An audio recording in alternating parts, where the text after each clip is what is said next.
সঙ্গীতের সাথে তার ছিল আত্মিক যোগ। পথ দেখিয়েছিলেন বাবা। সেই পদাঙ্ক অনুসরণ করেই সঙ্গীতের ভুবনে ডুব দিয়েছিলেন, আর সকলের জন্য খুলে গেছেন এক অপার্থিব সঙ্গীতের অদেখা ভুবন।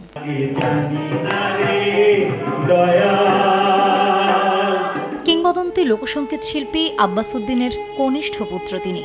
জীবদ্দশায় অর্ধশত বছর কাটিয়েছেন লোকসঙ্গীতের চর্চায়, সংগ্রহ করেছেন লোকগান।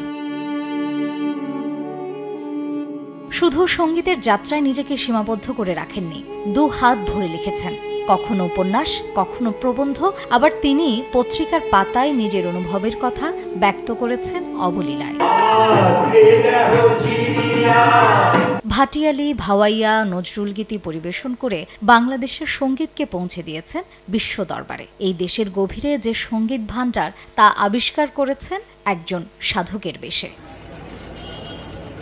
2018 সালে স্ট্রোক করার পর থেকে নানা ধরনের শারীরিক জটিলতায় ভুগছিলেন এই শিল্পী।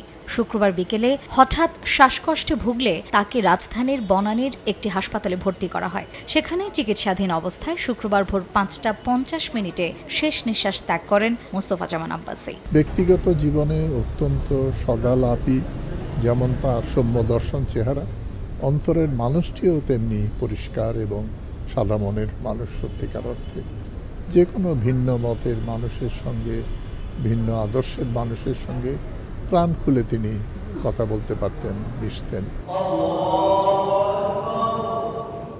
বাদ জোহর গুলশানের আজাদ মসজিদে তার নামাজে জানাজা অনুষ্ঠিত হয়। এরপর তার মরদেহ নিয়ে যাওয়া হয় আজিমপুর কবরস্থানে। সেখানে তার বাবা আব্বাস উদ্দিনের কবরের পাশে তাকে সমাহিত করার কথা রয়েছে। মার্জিয়া শ্রেয়া, সময় সংবাদ, ঢাকা।